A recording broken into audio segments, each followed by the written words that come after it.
Hello my friends, welcome back to our channel JEE Multiverse.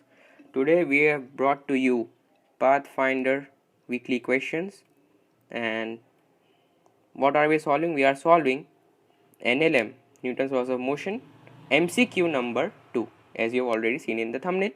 So let's just start by reading the question, and after I read the question, please try the question yourself. So it is written that in the setup shown in the figure, thread is taut between nail A on the wall and nail B on an inclined plane as shown in the figure. You can change the length of the thread by changing the location of the nail B. See, this line is important. A bead that can slide on the thread without friction is released from the nail A. What should be the length of the thread so that the bead reaches the nail B in the shortest time?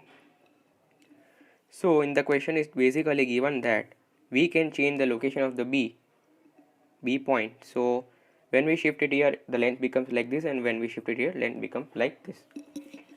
So we are asked in the question that what should be the length of the thread, which is L, so that when the bead slides from A to B, it slides down in minimum time. That we are asked that what should the length of the thread be so that the bead slides from A to B in minimum time.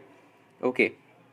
So here this question seems actually very easy, but the calculation is a bit complex. So first let's just start by drawing the figure. Most important thing in this type of question is figure. So let this height be h, it is given in the question, and let this be point A from which thread is like this. Okay, this is point B and this is point A. So by z type angles, this is theta also, and this is a perpendicular that we have drawn to B, and let this length be L and let this angle be phi, which is variable because we can change the position of B and the angle phi will also change. So now let's just first find the time of sliding down of the bead from A to B. So first this angle is phi and the bead is released from here. So the acceleration on the inclined plane, we have to find it. So we all know that downward acceleration is g due to the earth's gravity, and this angle will be phi. Okay, so now when we break the components of this g, this will be g sin phi and this will be g cos phi. So we only need this component, that is g cos phi, because it is the only component that is accelerating the bead down the plane. Okay, and we all know that this length is also L of the plane. So the time of sliding by the basic equation, we can write L is equal to ut plus half at squared, that is A is here acceleration along the plane. So initial velocity is 0 because it is released, bead is released from rest, and acceleration is g cos phi t squared. So t we find from here is 2L by g cos phi.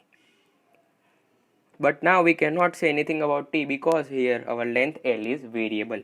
So first we have to find the length L in terms of height h. So I will just shift this figure little bit to the right so that we can solve the question here. So now we can all see that this length right here will be L sin phi, and this length of the triangle will be L cos phi. Alright, so let's just assume that this length of the thread will be x. So we can write that h is equal to L cos phi plus this length we have assumed, that is x. Okay, but we can also write that tan theta, wait a minute, tan theta, we can also write in this triangle. If we see properly, we can write tan theta is equal to x by L sin phi, and we can substitute the value of L here. So how much it will be? H is equal to L cos phi plus, from here the x is coming, L sin phi tan theta. Okay, we'll just multiply L sin phi here, so our x will come like this, and the value of L, the value of that L in terms of h will be how much? H upon cos phi plus sin phi tan theta. Now things are little bit more clear, and we can substitute the value of L from here to here in the time function. So on substituting, what will we get? Let's just see that under root 2, now remember we have replaced the h by L, we have replaced L by this function, okay. So it will be under root 2h upon g cos phi was initially present, and this monstrous thing that will come in the bracket. So it will be cos phi plus sin phi tan theta. Okay, all right.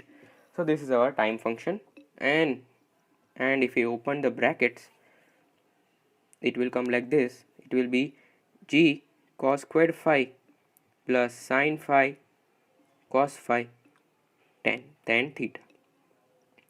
So in the question we are asked to minimize the time, okay, minimize the time. To minimize the time, we all know that the denominator must be maximized, okay. So from now on we will just focus on maximizing this function. So let's write this function as y. It will be g cos squared phi plus sin phi cos phi tan theta.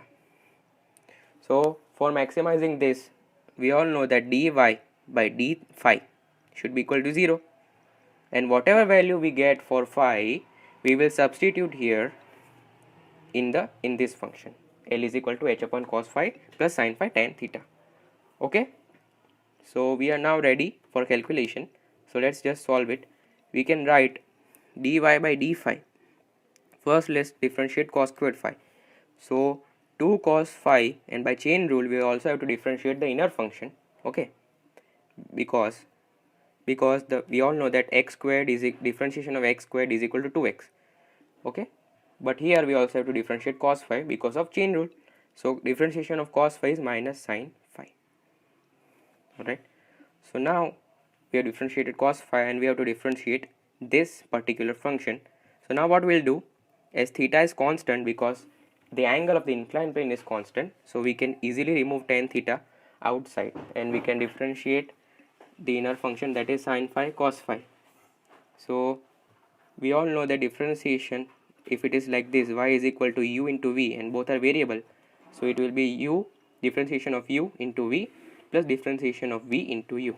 This is a basic rule in differentiation. So first we have to differentiate sin phi, which is cos phi. So cos phi into cos phi, that was already present, plus differentiation of cos phi. Now differentiation of cos phi is minus sin phi, and sin phi was already present before, so it will be something like this. Okay, I know that it seems a little bit too long, but it will simplify. So this will be 0 because we are maximizing, and it will be minus 2 sin phi cos phi plus tan theta into, this will be cos squared phi minus sin squared phi. I am going very slowly because you can understand the concepts. So it will be something like this, and we all know by trigonometry that two identities which are very important, that are sin 2a is equal to 2 sin a cos a, and cos 2a is equal to cos squared phi minus cos squared a minus sin squared a. So we'll just substitute these two identities here and here, and it will simplify much better. So it will be minus 2 sin 2a, sorry 2 phi, because angle is phi, plus tan theta into cos 2 phi. Okay, so I will just shift this here, sin 2 phi, and divide the whole equation by cos phi. So here I will be left with tan theta only. So tan 2 theta, because sin 2 phi by cos 2 phi is equal to tan 2 phi is equal to tan theta. So we can easily compare the inner angles, that is 2 phi is equal to phi, so 2 phi is equal to theta, sorry. So phi we can get is theta by 2, or 0.5 theta, we can also write it decimal form. So now we can easily substitute this phi in the expression that we derived for length L, and length L we only have to find in the question. So L is equal to h upon cos phi plus sin phi tan theta. So we will substitute phi by 0.5 theta. So I will just erase and write it 0.5 theta. And sin phi here also I will write it as 0.5 theta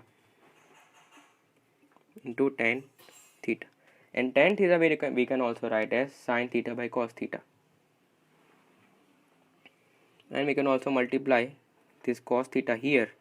So it will be like this, whole upon cos theta. Alright, it's just calculation from now on. So L is equal to h upon h cos theta upon cos theta cos 0.5 theta minus sin theta sin 0.5 theta.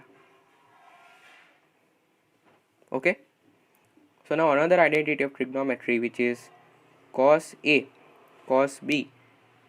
Sorry friends, here it will be plus here, because here it is also plus. So okay, so cos A cos B plus sin A sin B is equal to how much? Cos A minus B. Alright, this is a very basic identity of trigonometry. So we will write h cos theta upon cos theta minus 0.5 theta, and we also know that 1 upon cos A is equal to sec A. Okay, so from now on it's just calculation, guys. So it will be h cos theta, and this whole thing will convert into sec when it comes in the numerator. So it will be sec 0.5 theta. So now we have successfully found our answer, that is h cos theta into sec 0.5 theta. Okay.